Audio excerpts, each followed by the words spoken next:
Olá, então, estamos começando a live de hoje como convidado aqui no Pratique Prana. A live de hoje que vai ter como assunto o coração do asana. Eu vou pedir para colocarem esse assunto, né, o coração do asana relacionando-se com o corpo. Vamos esperar o pessoal ir entrando para que a gente possa começar realmente a conversa.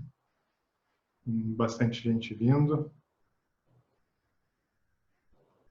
Daqui a pouquinho a gente já inicia o assunto. Vamos fazer então como eu normalmente tenho feito. Eu estou fazendo o início com um breve canto do Yoga Sutra, que é a principal escritura do yoga quando a gente fala nos sistemas tradicionais da Índia, né, que é chamado de Darshana. Então, o Yoga Darshana. Então, a principal escritura do Yoga Darshana é o Yoga Sutra de Patanjali. Então, eu vou cantar alguns versinhos, né? Isso, quando a gente está dentro de uma linhagem de yoga, a gente normalmente aprende dos nossos próprios professores a fazer esse canto desses sutras, desses versos.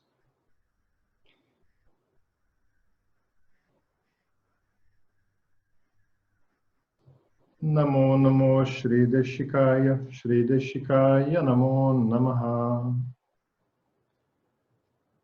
Atha Yoga Nushasanam Yoga Chitta Vritti Nirodhaha Tada Drashtuhu Swarupe Avasthanam Vritti Sarupyam Itaratra Abhyasa Vairagyabhyam Tannirodhaha. Aproveitando, né, que a gente vai conversar um pouquinho sobre o coração do asana, eu vou cantar também um verso que fala sobre asana, que é o verso que define o que é asana dentro do Yoga Sutra. Sthira Sukham Asanam.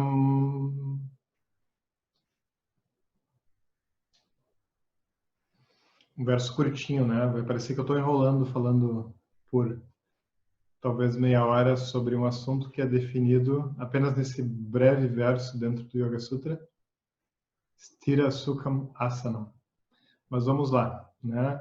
Como eu já comentei com vocês, esse verso, ou o Yoga Sutra, né? Ele vai utilizar essa forma de apresentação, que vai ser como o manual do professor. Ele traz pequenas palavras, mas que vão nos lembrar de todo um contexto, de toda uma apresentação que vem dentro da tradição oral. Não é apenas o que está escrito ali. O que está escrito ali fala sobre o que é mais essencial, mas a gente vai ter que entender como é que aquilo está relacionado com o ensinamento que tem sido passado pelos professores ao longo de todo esse tempo. Eu gostaria muito de poder ouvir ou ler vocês, né, com relação a todas as dúvidas que surgem nesse assunto. Eu escolhi esse assunto hoje porque eu acho que é um assunto que conecta muita gente, né? Mesmo pessoas que não estejam ainda dedicadas a estudar um pouco mais as teorias do yoga, ou que não estejam ainda vinculados a um caminho de meditação que exige mais, ou ainda que não tenham um vínculo com uma tradição, uma linhagem específica. Todas as pessoas, né, do yoga atualmente estão muito vinculadas ao que a gente chama de prática de asana, que é essa parte, digamos, mais física, né, do yoga. Está localizada ali dentro do Ashtanga Yoga. No Ashtanga Yoga aparece Yama, Niyama, Asana, Pranayama, Pratyahara, Dharana, Dhyana e Samadhi. São 8 membros, né? E o Asana é um deles. A gente tem falado muito sobre Asana no Ocidente, até isso vai ser considerado um pouco excessivo se a gente olhar dentro da tradição do Yoga. A gente fala demais sobre Asana e muito pouco sobre o resto. Então, mas como é um assunto que tem envolvido muita gente, também é bom a gente pegar esse assunto e tentar esclarecer um pouquinho qual é a essência dessa prática. Porque muitas vezes o que acontece? Como ela é uma prática que ela é muito evidente, a gente enxerga, por exemplo, se a gente pega a parte de meditação, a gente não tem como enxergar realmente o que a pessoa está praticando. Quando a gente olha a pessoa meditando, a gente só percebe a estátua, né? A gente percebe ali a pessoa parada, mas a gente não sabe que tipo de esforço ela está fazendo internamente, porque meditação é na mente que ocorre, então é algo interno. Já a prática de asana, quando a gente enxerga a pessoa praticando, a gente já percebe, olha, ela está enfatizando ali um movimento no braço, um movimento no tronco, um movimento da perna, né? A gente percebe tudo aquilo acontecendo. Então fica mais visível para nós. Porém, essa visibilidade ou essa evidência, ela na verdade acaba muitas vezes nos enganando. Por que muitas vezes ela nos engana? Porque quando a gente olha e a gente percebe a parte mais externa, a gente pode não entender qual é o tipo de esforço interno que deve estar envolvido com essa prática que está ali. E a gente pode cair um pouco no erro da imitação. A gente vai olhar uma pessoa fazendo uma determinada prática de asana, uma determinada postura física do yoga, e a gente pode achar que a gente simplesmente tentando imitar aquela postura, a gente realmente vai estar fazendo asana também. E por que eu vou trazer para vocês essa ideia de que não é isso? Tanto que a gente até procura evitar, né, postar muitas fotos, por exemplo, de asana. Não quer dizer que não é bonito. É muito lindo enxergar a prática de asana e o conceito, a ideia, esse ensinamento que tem no yoga, realmente é uma coisa maravilhosa, muito saudável, muito positiva para todos nós. Porém, como existe um excesso, esse excesso muitas vezes acaba nos prejudicando. A gente acaba esquecendo de olhar para algumas outras coisas que poderiam estar nos equilibrando mais do que a prática de asana. Nos atendimentos individuais, que é a forma como a gente trabalha dentro da tradição de yoga, nos atendimentos individuais, muitas vezes a gente leva um certo tempo para começar a falar sobre asana. Por quê? Porque tem muito mais coisa para conversar, né? Então, mas vamos dar uma olhadinha, vamos entender um pouco esse conceito, né? Pegando primeiro a ideia que eu trouxe como título, o coração do asana. A palavra coração, como é que ela aparece muitas vezes no sânscrito? Meus professores muitas vezes traziam esse conceito do Hridayam. Hridayam significa o coração, ou Hridayam Akasha, o espaço do coração. Quando a gente fala apenas a palavra Hridayam, a palavra coração, o coração do asana, o que a gente está querendo dizer com isso? Eu estou querendo falar sobre aquilo que é o mais central, aquilo que dá vida ao asana, o que é o aspecto mais fundamental e que realmente faz com que aquela postura que aparece lá na frente para outra pessoa, o que faz com que ela realmente esteja sendo para mim um asana. Então, primeiro ponto. Todos os membros do yoga, o conceito de Ashtanga Yoga, Ashtanga são 8 membros, né? Todos os membros do yoga, eles vão ter por propósito ir tratando de 3 aspectos que nos formam.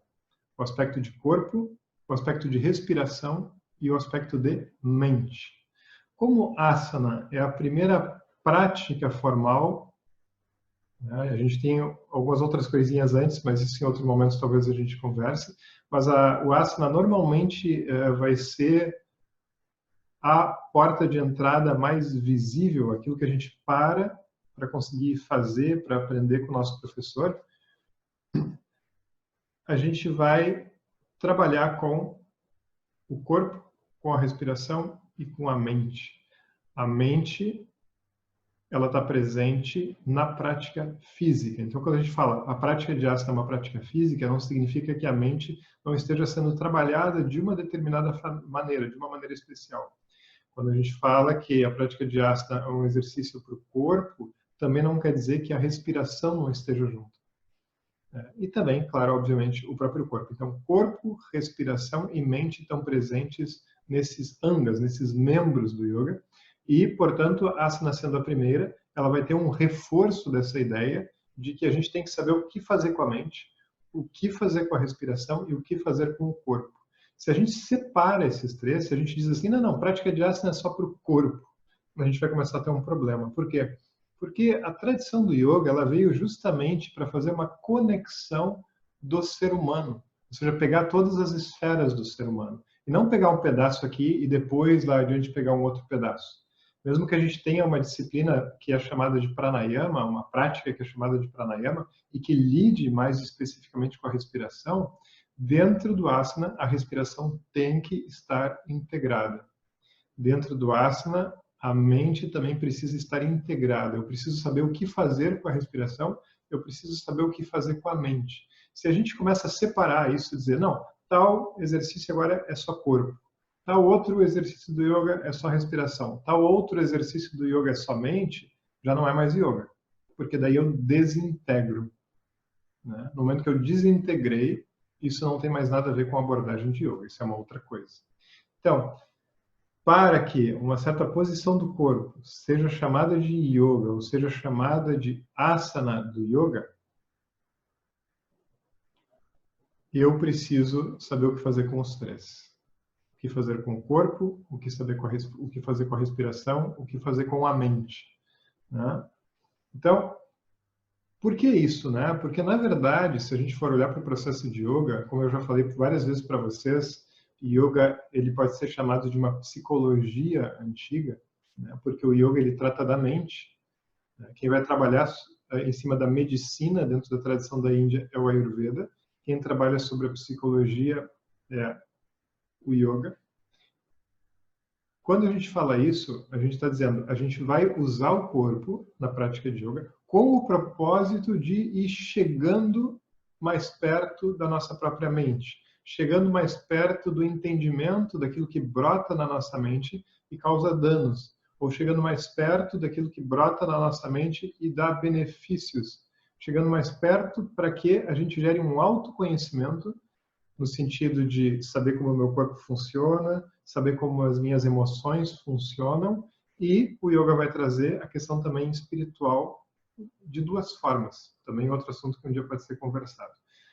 Primeiro, que a gente vai estar vendo dentro do yoga, esse aspecto espiritual meu, pessoal, interno.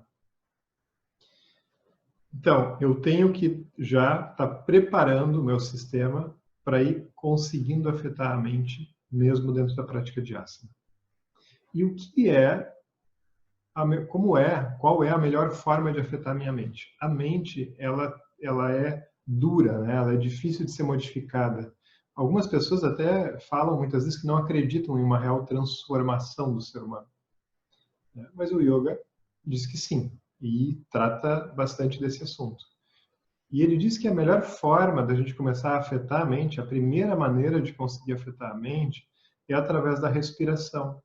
Porque a respiração ela é como se fosse o elo, é aquilo que liga o mais grosseiro, que é o corpo, o mais concreto, com aquilo que é muito sutil, que é a mente. A mente ela é como um cavalo brabo, é difícil da gente conseguir pegá-la direto e conseguir alterar o estado dela.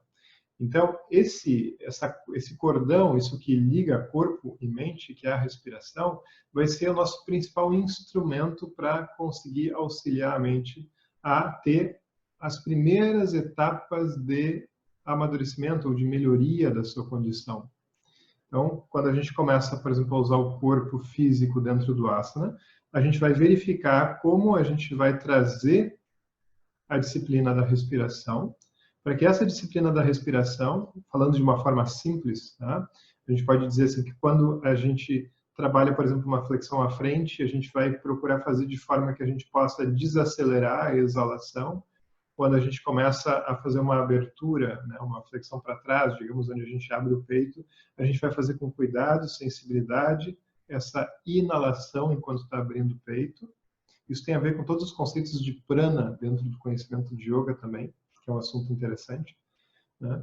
E a gente vai, então, não apenas usando o corpo ou querendo estabelecer uma certa imposição ao corpo, mas vai usar o corpo de uma forma gentil, de maneira que ele auxilie determinada etapa da respiração em cada movimento que for feito dentro do asana. Isso é yoga, isso é essa conexão. Eu não tenho como arrancar a respiração do meu sistema, a não ser morrendo.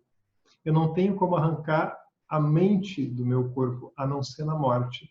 Mas eu estou vivo e quero continuar vivo e quero continuar bem vivo. O que o yoga tem para nos oferecer é nos dar muita vida. Desculpe. Eu estava prevendo que isso ia acontecer. Então, o que acontece? A gente, na verdade, a gente quer, através do yoga, entrar em contato com aquilo que é uma real vida nossa, alguma coisa que é muito verdadeira em nós. Sempre que a gente se associa a alguma coisa que não é realmente da nossa natureza, a gente está indo na direção da morte. Sempre que a gente se aproxima de uma coisa que é verdadeira da nossa natureza, a gente está indo na direção de mais vida. Então, o yoga ele tem isso como propósito, me colocar mais perto da minha vida. E se eu estou mais perto da minha vida, eu com certeza vou dar benefício para várias outras vidas também. Então, dentro do asana, esse processo já vai começar a acontecer. Eu vou começar a aprender, essa seria uma forma considerada por nós adequada para trabalhar com asana, começar a aprender a tratar bem do meu corpo através do asana e já começar a dar umas boas pinceladas de como é que a minha respiração então pode começar a melhorar. Eu não trato bem o meu corpo, eu não trato bem a minha respiração e eu não trato bem a minha mente. Essa é a verdade. Ou seja, no meu cotidiano, eu pulo por cima do meu sistema. Devido a várias distrações, devido a vários maus hábitos, que infelizmente fazem parte da nossa vida. A gente não teve sempre uma consciência, sempre um acesso à sabedoria, sempre uma capacidade de fazer boas escolhas. A gente nasce na ignorância, a gente nasce com inconsciência e a gente vai recebendo aos poucos isso, ou seja, não é culpa de ninguém. Isso é natural, assim é a formação do ser humano. Eu vou nascer naquela escuridão e vou começar aos poucos a me dar conta do que é o meu corpo, do que é essa mente, do que são essas emoções, do que é a vida ao meu redor, do que são os relacionamentos. Então, vai ser natural que eu traga uma carga muito grande de marcas mentais, de confusão, e que acabam sendo danosas. Eu tenho muito disso, cada um de vocês vai ter isso, a gente vai ter que fazer as pazes com isso. E uma boa forma, portanto, de olhar para a prática de asana é pensar assim, o meu corpo físico é uma coisa muito evidente, ele está aqui, eu posso enxergar ele diferente da minha mente, eu não consigo realmente enxergar exatamente o que está acontecendo, tem muita inconsciência lá dentro, mas o meu corpo está aqui, está na minha frente. Então eu posso primeiro treinar com algo que é muito concreto, o que é estabelecer uma relação de qualidade. Através de algo que é muito concreto, eu começar a perceber o que é tratar bem isso que eu consigo tocar. O meu corpo toca o meu corpo. O que é isso que eu consigo tocar, que eu consigo experienciar? Como eu posso aprender a tratar bem? E se eu tratar bem, eu vou receber um retorno imediato dele, porque ele está em mim, eu sinto ele. Então, ele é um dos melhores lugares para a gente fazer esse estágio de melhora do relacionamento. Não é à toa que a pessoa que mais inspirou o meu caminho de yoga, e até hoje mesmo, já tendo falecido, é quem mais me inspira, é o professor Kavedesikachar. E o professor Kavedesikachar, a principal frase dele de definição do yoga sempre foi: yoga é relacionamento. Então, vamos aproveitar o corpo para aprender a se relacionar. Ele é evidente, é fácil de perceber. Se a gente tiver um pouquinho de atenção, a gente vai perceber quando está fazendo uma coisa que não é adequada. E o principal sintoma, o principal sinal de que eu estou tratando ele mal, vai ser o quê? Vai ser uma perturbação da respiração. Uma respiração perturbada jamais deve ser o sintoma ou o efeito de uma prática de asana. Eu conto muitas vezes a história de um curso de yoga que eu fiz, acho que foi no ano 2000.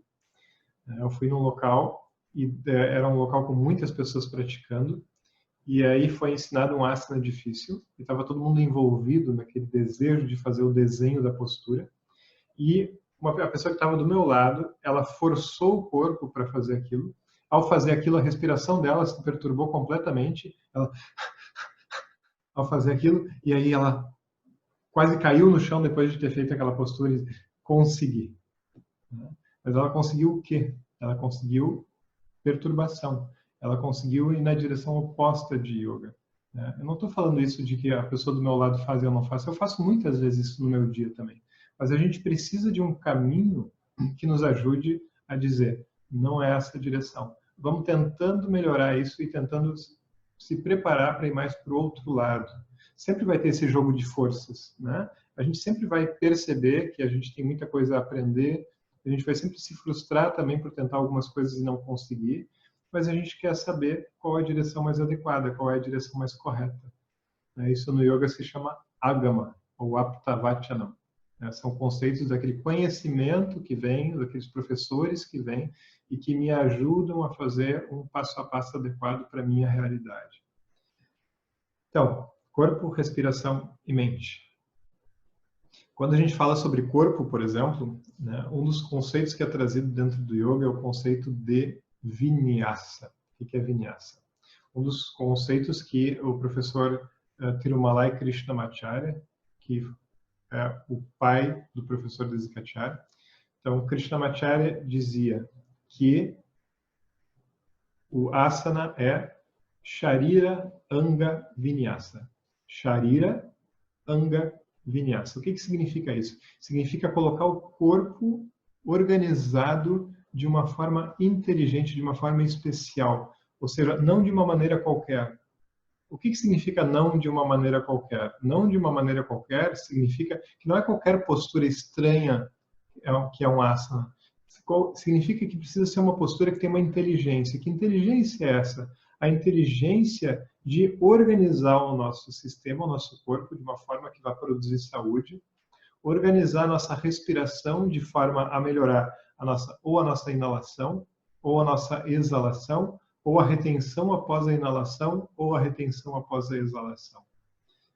E o que mais? Significa que vai me dar uma mente mais sensível, que tem capacidade de introspecção, que tem capacidade de quietude, que tem capacidade de atenção. Uma mente melhor não é uma mente só que consegue se concentrar, é uma mente que consegue também ser sensível, que consegue ter tranquilidade. Não é só o esforço, muitas vezes a gente quer o esforço da concentração, mas a gente esquece toda a parte da sensibilidade, né? Então, não é isso que a gente quer todos esses aspectos. Uma boa capacidade de concentração, uma boa sensibilidade, uma boa capacidade de introspecção, fora outros aspectos que a gente vai ver depois, que são mais, digamos, avançados, né?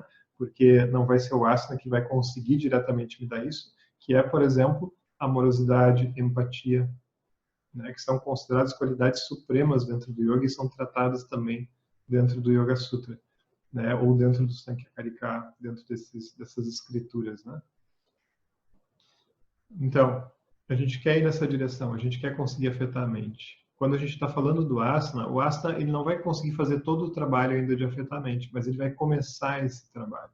O principal trabalho de afetar a mente é através de estudo das escrituras, um trabalho terapêutico profundo com o meu professor individualmente e a meditação, né?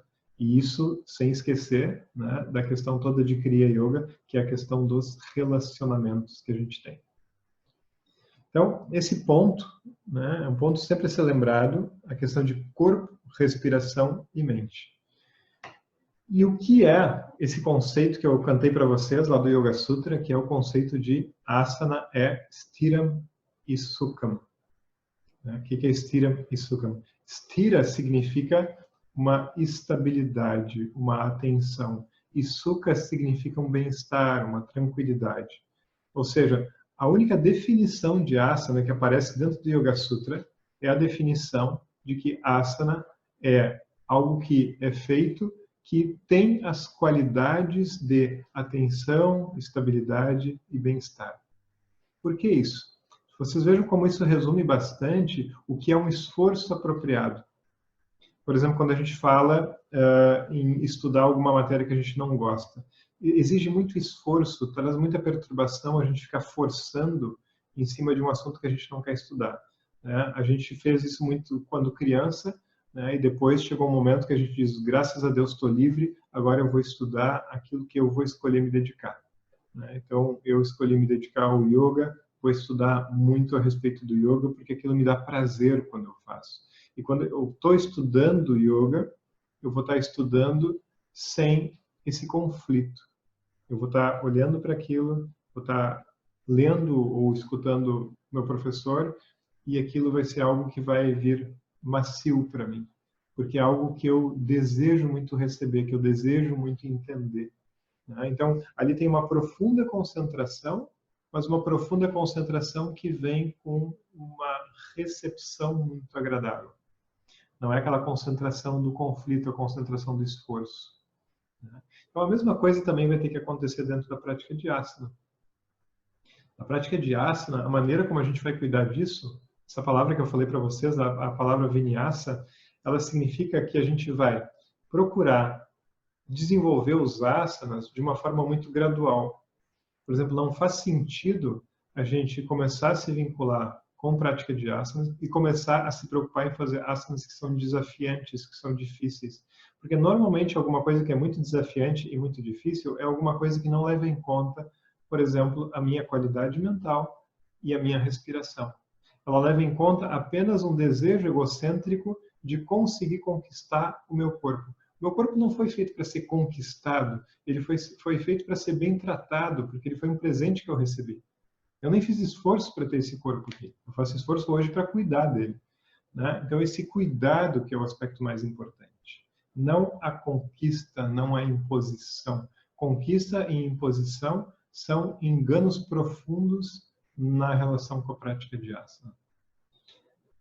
Existe um texto, né, que eu acho que eu até já comentei numa das lives, que é o Hatha Yoga Pradipika, que é um dos textos considerados, de certa forma, mais duros ali na visão de relação com o corpo. E mesmo aquele texto, ele nos avisa que a gente deve tratar a respiração, o corpo, com muito cuidado, de uma forma respeitosa, né, porque se a gente trata, por exemplo, a respiração de uma forma violenta, ela se volta contra nós.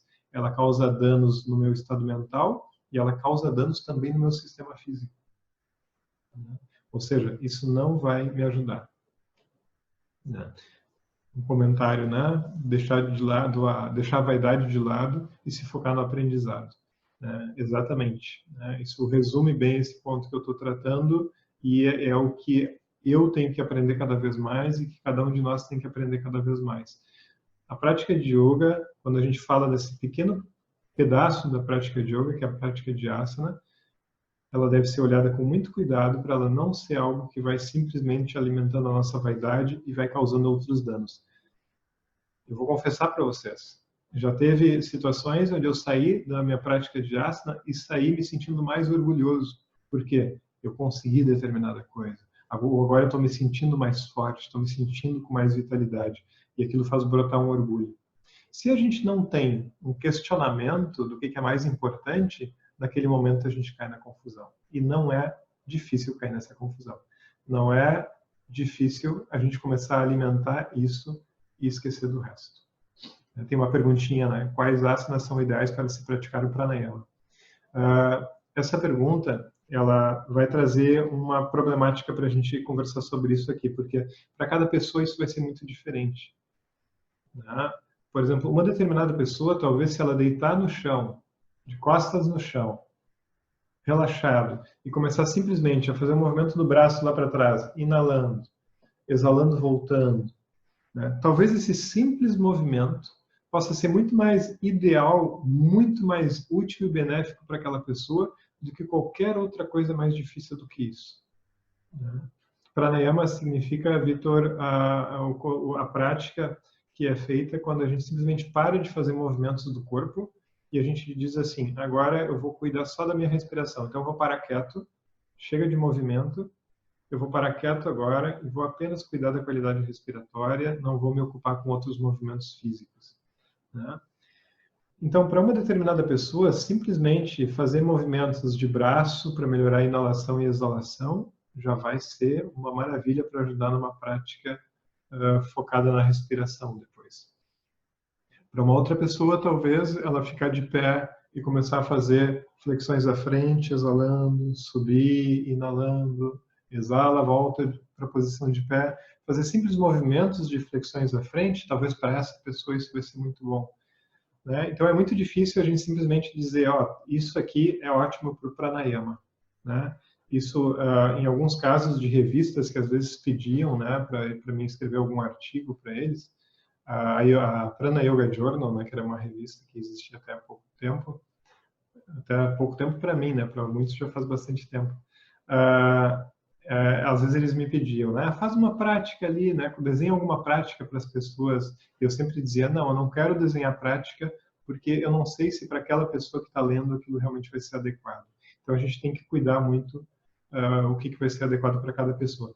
Mas, para vocês pegarem, por exemplo, uma dica, se durante aquele movimento vocês perceberem que a respiração de vocês está ficando mais lenta, está ficando mais suave, vocês estão se sentindo bem com a condução da respiração, ela está mais harmônica, provavelmente significa que aquela prática está sendo razoavelmente adequada para vocês. Por que eu estou falando razoavelmente adequada? Porque muitas vezes ainda a gente tem que estar olhando para outras questões mentais, outras coisas físicas, se elas estão sendo bem contempladas também. Uma pessoa está dizendo, né, a saudação ao sol me faz muito bem. É verdade, ela pode fazer muito bem. Mas como eu falei para vocês, é sempre quando a gente vai passar isso para uma outra pessoa, sempre tomem o cuidado de observar se realmente aqueles movimentos, eles são movimentos que são adequados, são feitos com uma certa facilidade por aquela pessoa, estão conduzindo a respiração para ficar mais harmônica e estão conseguindo ser feitos sem imposição, sem esse forçar a barra sobre o corpo. Né? Então, meu estado mental está melhor, a minha respiração se aprofundou e se acalmou, ótimo. Provavelmente é possível continuar fazendo, lembrando ainda que a gente vai ter que ver se não tem algumas outras questões físicas que podem estar prejudicando. Né? Então, por isso que eu digo para vocês, quando a gente procura, por exemplo, um médico para nos ajudar, dificilmente o médico vai dizer assim, olha, para todos vocês, Prozac é o melhor remédio. Ou para todos vocês, paracetamol, né, é o melhor remédio. Não existe isso, né? E no yoga, realmente, dentro da tradição do yoga, não existe isso. A gente sempre vai ter que dar uma boa olhada com cuidado, né? E assim como a gente escolhe muito bem um médico, tem que escolher muito bem um professor. O meu professor, Tekavadizikachar, né, ele dizia, eu fui aluno do Krishnamacharya, que é considerado por muitos o maior mestre de yoga dos últimos tempos do mundo inteiro. E eu fiquei muito atento a como esse professor me transmitia o conhecimento e como ele se relacionava comigo, se ele estava realmente atento ao que era saudável, ao que era importante para mim. Né? Eu fui desenvolvendo essa confiança nele depois de muito tempo através de uma relação pessoal. Aí ele dizia assim, se eu fiquei com um olho aberto para ver se estava tudo indo bem, vocês fiquem com os dois olhos abertos, né? Então, isso realmente é importante, né? Se a gente cuida muito para procurar um médico, se a gente cuida muito para procurar um psicólogo, né?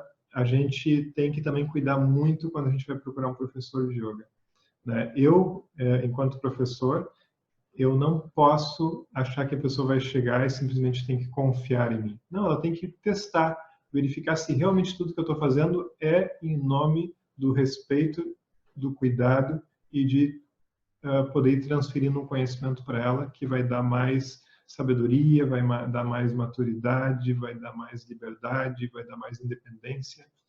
Né? Tem uma pergunta aqui nesse sentido, o ideal seriam aulas individuais?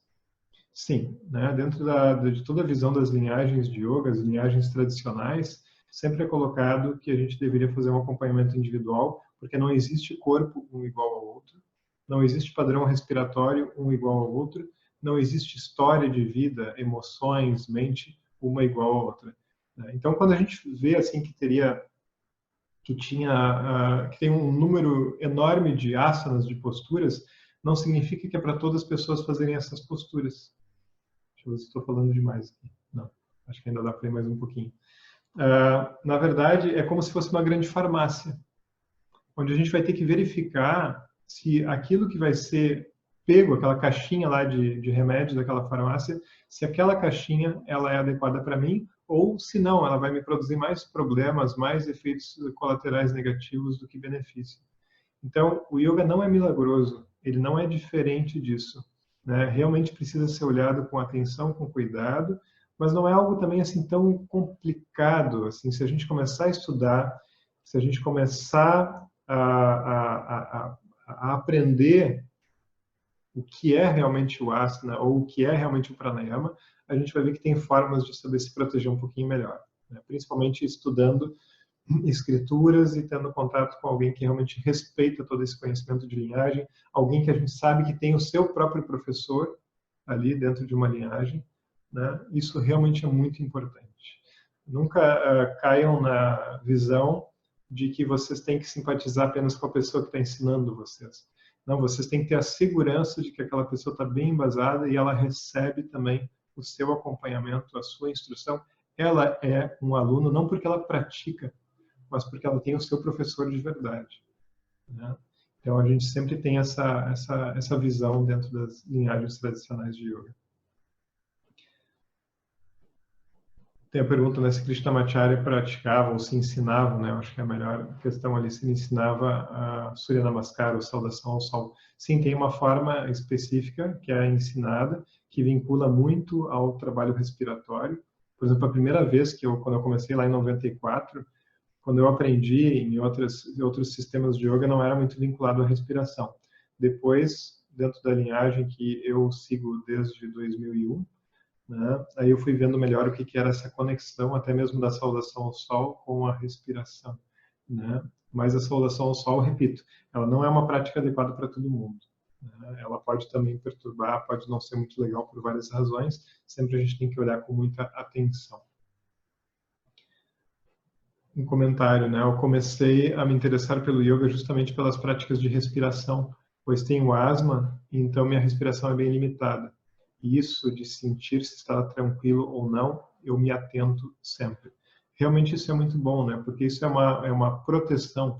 A gente nunca vai conseguir enganar a respiração. Se eu começar a fazer alguma coisa inadequada, ela vai gritar, ela vai reclamar, e a gente deve olhar para ela como um professor seguro, né? Se tem alguma coisa errada acontecendo, quando eu estou exagerando, eu vou saber que eu provavelmente devo mudar de direcionamento. E se eu trouxer isso para o meu professor, ele vai, com certeza, se ele está realmente me respeitando e está respeitando o yoga, ele vai modificar a abordagem que está sendo usada de prática de asana.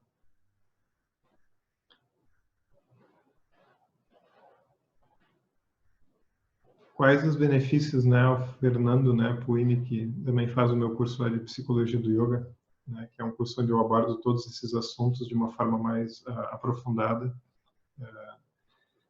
Ele pergunta, quais são os benefícios de fazer Kumbhaka? Então vamos só esclarecer para todo mundo o que é Kumbhaka. Kumbhaka são as retenções respiratórias, né? Ou seja, eu não só no yoga, até mesmo no asana, a gente não trabalha apenas com exalação, com inalação. A gente trabalha também num determinado momento, também tem um caminho gradual para começar a se fazer isso. Não deve começar a se fazer isso de uma hora para outra, porque faz mal, tá? Então, se a gente fizer na hora adequada, a gente seguir realmente o caminho gradual que tem que ser seguido. Quando a gente for fazer as retenções elas são um aprofundamento do efeito daquela etapa respiratória específica. Por exemplo, uma retenção após a inalação aumenta os efeitos que são produzidos pela inalação. A retenção após a exalação aumenta os efeitos que são produzidos pela exalação. Eu não vou poder aprofundar isso aqui agora, a gente já está mais ou menos uns 40 minutos de live, né? Se eu começar a entrar especificamente na respiração agora, a coisa vai complicar, né? Mas num dos encontros pela frente, a próxima vai ser o coração do pranayama, o coração desse trabalho respiratório específico, né? Por que eu digo lá pela frente? Porque eu falei para a Milena que eu gostaria de semana que vem falar sobre o coração do pranayama. Só que eu não cheguei em 10% do assunto que eu tinha me planejado falar aqui.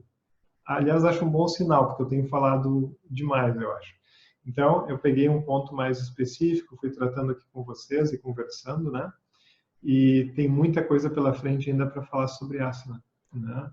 E asana é um assunto realmente, por mais que ele seja o mais básico, a porta de entrada do yoga, que para a maioria das pessoas, né?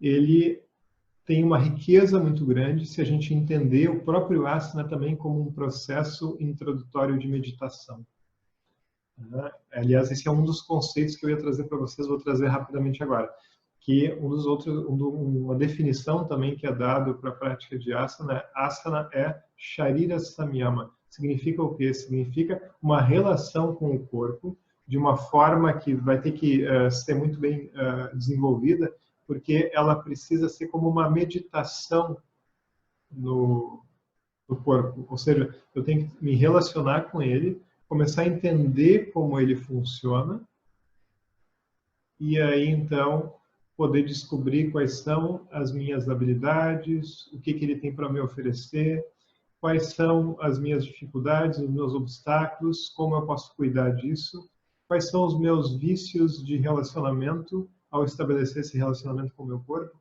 Ou seja, tem um grande aprendizado dentro disso. Obrigado. Tem alguém recomendando, né? Eu recomendo os cursos online do Psicologia do Yoga, que estão lá no meu Instagram.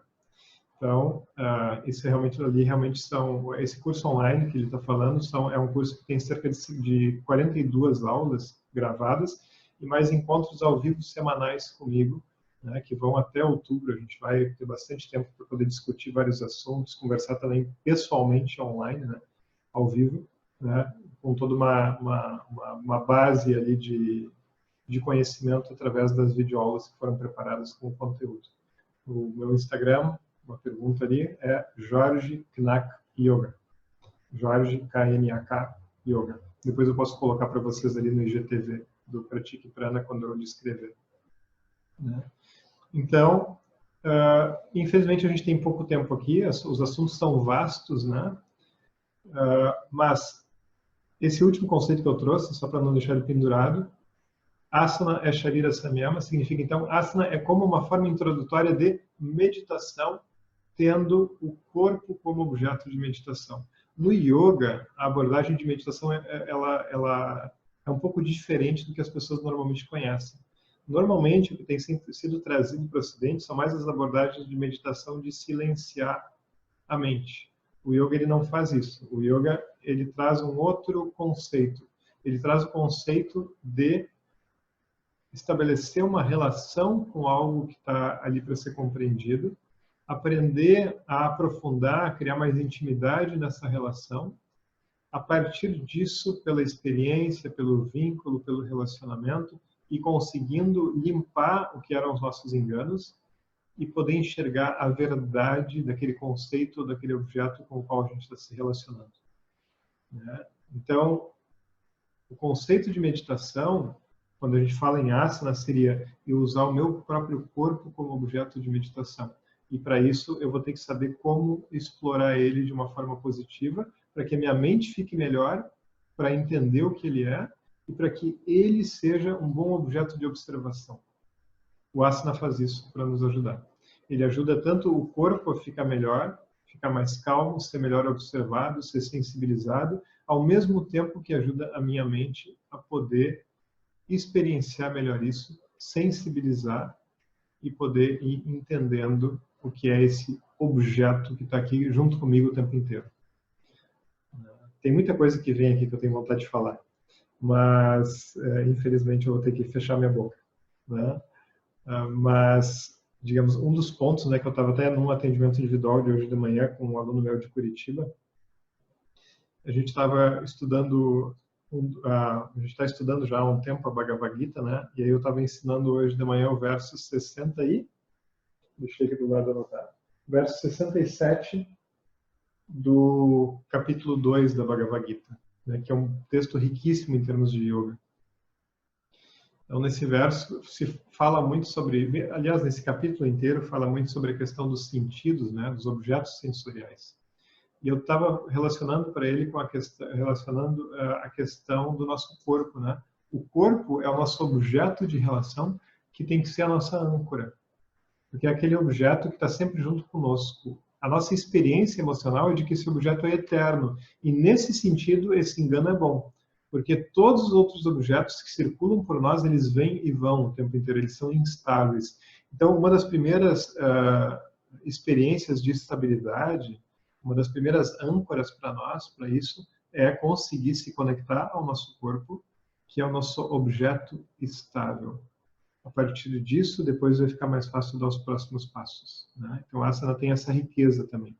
Além de ele ser uma experiência de conseguir trazer uma qualidade de relacionamento para algo que está dentro da minha experiência e que age, que é o corpo, a prática de asana é mais ativa, né, do que o resto. Além de eu conseguir ter algo que é ativo em mim mesmo e que eu posso enxergar e eu posso ali treinar uma forma de relacionamento sensível. Né? Além disso, agora me perdi no que eu estava falando, mas além desse ponto, né, eu já começo então a preparar a minha mente para o pranayama e para a meditação.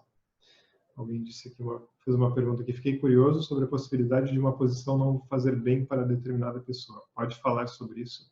Isso é um longo assunto, isso é apresentado em escrituras muito respeitadas. Né? Isso é um aviso que é dado, não só as posturas, como respirações específicas.